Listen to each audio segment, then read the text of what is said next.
Bom, então hoje nós falaremos aí sobre Tomás de Aquino, né? Ou também conhecido como São Tomás de Aquino. Tomás de Aquino foi um importante filósofo medieval, tá?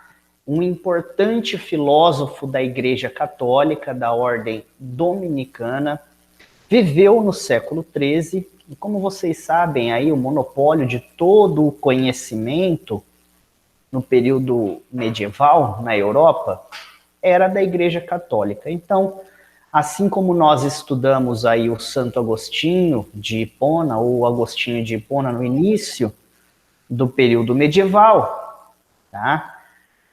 Pelo século V, depois de Cristo, hoje nós vamos estudar aí na Baixa Idade Média, tá? Já aí num princípio de crise do sistema feudal, da Baixa Idade Média, tá?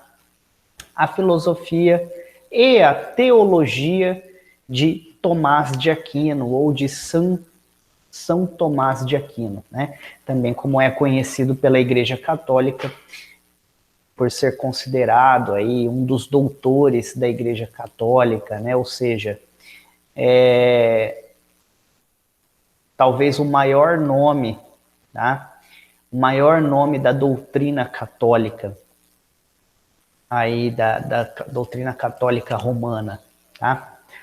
Bom, o Tomás de Aquino, tá? Ele fica conhecido aí por fazer parte de uma escola filosófica conhecida na época como a escolástica, tá? A escolástica é uma metodologia de ensino, de educação e de aprendizagem, tá? Que envolve um método rigoroso de debates dialéticos, né? naquele molde dialético da filosofia grega clássica antiga, né? Bastante difundido aí por Sócrates no século IV, V a.C. E aí a escolástica se utiliza dessa ferramenta da retórica, da ferramenta da dialética, tá? Na composição de pressupostos lógicos, lógicos, rigorosamente lógicos, tá? Pautados aí num debate dialético para a construção dos conhecimentos. Tá? E o Tomás de Aquino faz parte dessa escola filosófica e teológica, tá? Do século XIII, aí na Igreja Católica. E, enfim, ele também é conhecido, tá? Faz parte da sua obra, melhor dizendo, tá? Uma releitura, uma tradução e também uma releitura, uma difusão, a responsabilidade por uma difusão do conhecimento aristotélico, tá? Então, muito do que, ou quase tudo do que o Aristóteles produziu, havia ficado perdido e apenas difundido no mundo oriental, né? Seja no mundo muçulmano, difundido por Avicennas e Averroes, ou seja no mundo aí de Constantinopla, né? Do Império Bizantino. Então a Europa demora muito para ter o resgate, o acesso a esse material do Aristóteles, que o próprio Santo Tomás de Aquino vai ser responsável aí pela sua tradução, pela sua releitura e pela sua difusão, tá? E aí eu vou falar um pouco sobre as doutrinas relativas à sabedoria, à felicidade, às virtudes, à graça, à salvação, razão e fé do Tomás de Aquino, tá? Bom, o Tomás de Aquino, ele entende o seguinte, ele entende que todos os seres que existem para uma ou por uma finalidade específica, né? Os seres como as plantas, por exemplo, eles têm como finalidade, tá? Nutrir-se, né? Nutrir, armazenar e crescer. Portanto, as plantas sugam os nutrientes da terra, e sugando os nutrientes da terra, elas completam com a sua finalidade. Por sua vez, os animais, tá? Tem também uma finalidade de nutrir-se, mas também tem uma finalidade em reproduzir, em alimentar-se, tá? Na ecologia, seja de plantas ou de outros animais, né? E aí também existe um papel do equilíbrio entre animais e vegetais na natureza, né? Entre a fauna e a flora. E todo o equilíbrio que eles causam, né? Então, os animais também, quando cumprem com seus instintos, tá? Completam com a sua finalidade de existência, tá? Mas o ser humano? O ser humano também tem uma finalidade nutritiva, reprodutiva, vegetativa, tá? Mas o ser humano é o único ser destes que tem uma capacidade racional, é o único que tem uma capacidade contemplativa. Então é isso que distingue a natureza humana, é essa capacidade racional. E é essa capacidade racional do ser humano que torna o ser humano capaz de ter fé. Então, por exemplo, os animais. Os animais, eles podem aprender algumas coisas, mas eles não têm a capacidade contemplativa. Por não terem a capacidade contemplativa, não podem ter fé. Os vegetais tampouco, tá? Nem capacidade de aprendizado algum os vegetais têm. Então, os animais têm uma capacidade de aprendizado relativa, mas não têm uma capacidade contemplativa, racional, reflexiva, que pode levá-los à fé. O ser humano é o único ser que tem essa capacidade. Dentro disso, tá? O Tomás de Aquino vai dizer, então, qual é a finalidade do ser humano, né? Se o ser humano é o único ser capaz de contemplar, de refletir, de ser racional, ele é o único ser capaz de ter fé. Se ele é o único ser capaz de ter fé, tá? O único caminho ou o único meio viável para o ser humano atingir a Deus é através da fé. O único meio viável e possível do ser humano atingir a graça, ou um deles, pelo menos, seria por meio da fé. Então, o que distingue o homem é a sua capacidade racional e reflexiva. O que dá ao homem uma capacidade de ter fé. Essa capacidade de ter fé distingue o ser humano dos outros seres. O que pode produzir nos seres humanos as virtudes que levam à finalidade e ao qual a sua finalidade é a felicidade. E a felicidade seria a finalidade principal. E só pode haver felicidade plena na fé, tá? Porque é por meio da fé que o ser humano pode atingir a graça. E quando o ser humano atinge a graça, ele pode viver uma vida sem pecados, uma vida de plenitude. E isso quer dizer o quê? Existem diversas formas de pecado, né? Para o São Tomás de Aquino. Mesmo um homem santo comete alguns pecados simples no seu dia a dia, e isso é normal. Mas os pecados de morte, os pecados capitais, esses pecados mortais, eles devem ser os pecados evitados pelos seres humanos, que são os pecados ligados aos vícios da alma, que são os pecados ligados aos vícios do corpo, e a única forma de retirar o ser humano, ou que o ser humano pode se desvencilhar dessa vida de pecados, de exageros e de excessos, é através da prática da fé. E essa prática da fé só é possível a partir da razão. E essa prática da fé é o que leva à graça. E é essa graça que pode ser concedida, né, dentro da misericórdia divina, para que o ser humano não peque mais. Mas, mesmo quando um ser atinge uma graça, um estado superior de existência, de plenitude, de felicidade, ainda assim, se ele não se cuidar, ele pode pecar. Por quê? Porque ele nunca está isento do livre-arbítrio. E é isso que diferencia, por exemplo, os seres humanos dos anjos.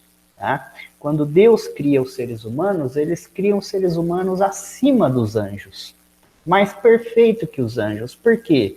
Porque os seres humanos, para além da capacidade racional, têm o livre-arbítrio. E é esse livre-arbítrio, é essa possibilidade de escolha, tá? que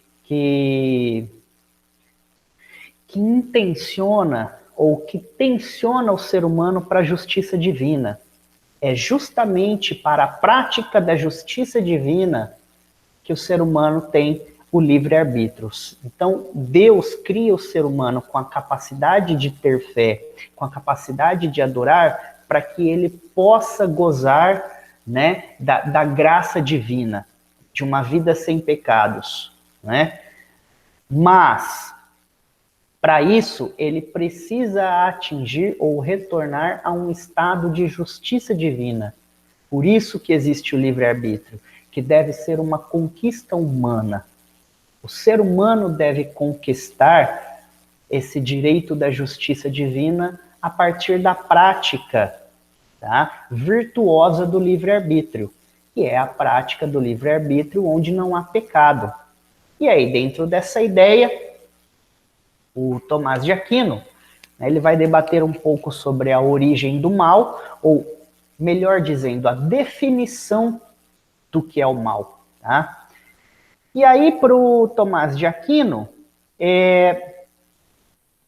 o primeiro ponto é: não existe o mal, uma entidade mal, uma essência mal. O que existe é a ausência de bem. Consegue entender? Primeiro existe o bem, certo? Na parte onde não existe o bem, está o mal. Mas não quer dizer que o mal exista como uma entidade ou um ser em si. Vamos imaginar uma parede. Tá? Imaginem uma parede. Onde a parede é parede, certo? A janela, se eu faço uma janela, ela nada mais é do que ausência de parede. Consegue entender? Só que a janela só é possível porque existe a parede. Sem parede não há janela. É a mesma ideia do bem e do mal. Tá? O bem é o que precede, é o que antecede, é o que vem, é o que é divino, é o que vem de Deus. Onde não habita o bem, está o mal. Mas o mal não é uma entidade, uma essência em si. Onde não habita o bem, está o mal. Consegue entender? Só que, se não existisse o bem, não teria-se essa noção de mal. Então, primeiro existe o bem. Onde o bem se ausenta, está o mal.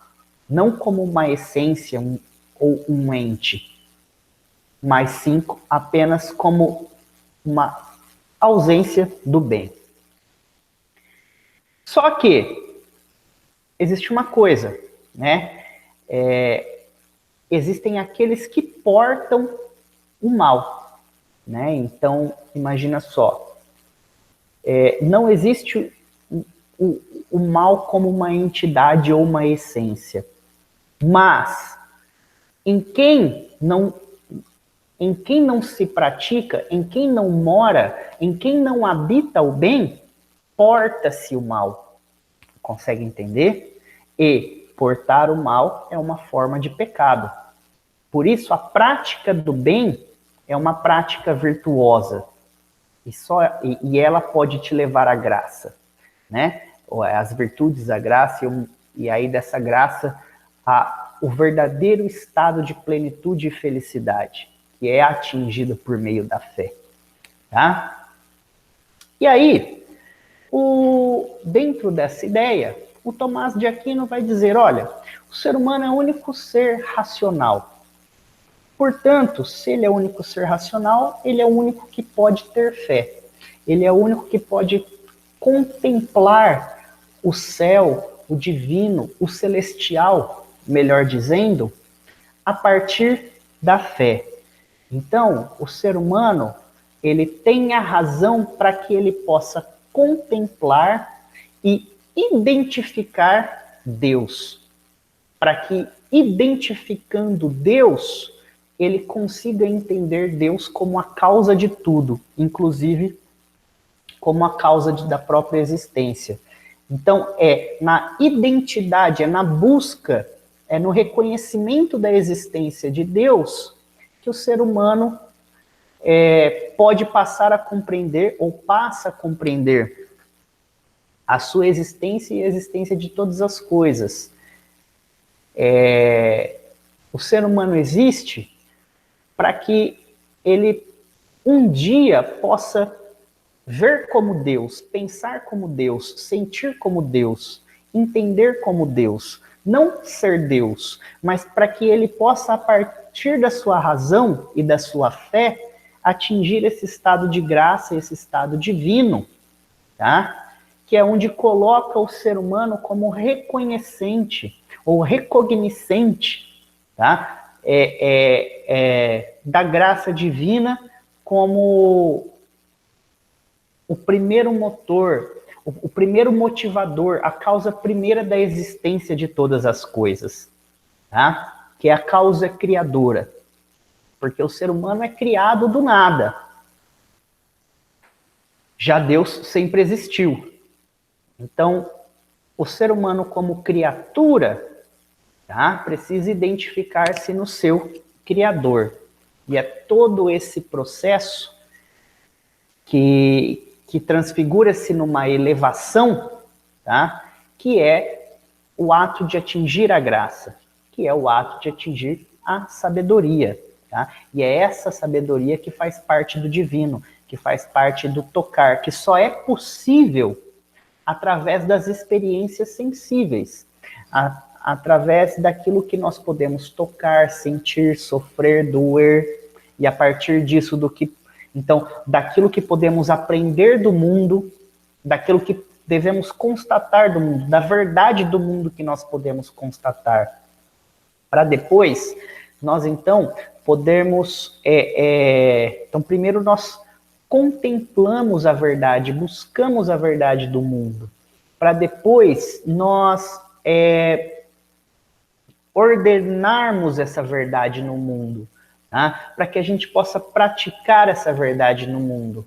E assim, posteriormente, para que a gente possa elevar-nos, então, a uma condição de graça através da fé, que só foi possibilitada através da razão. Portanto, fé e razão para Tomás de Aquino são indistinguíveis, indissociáveis, e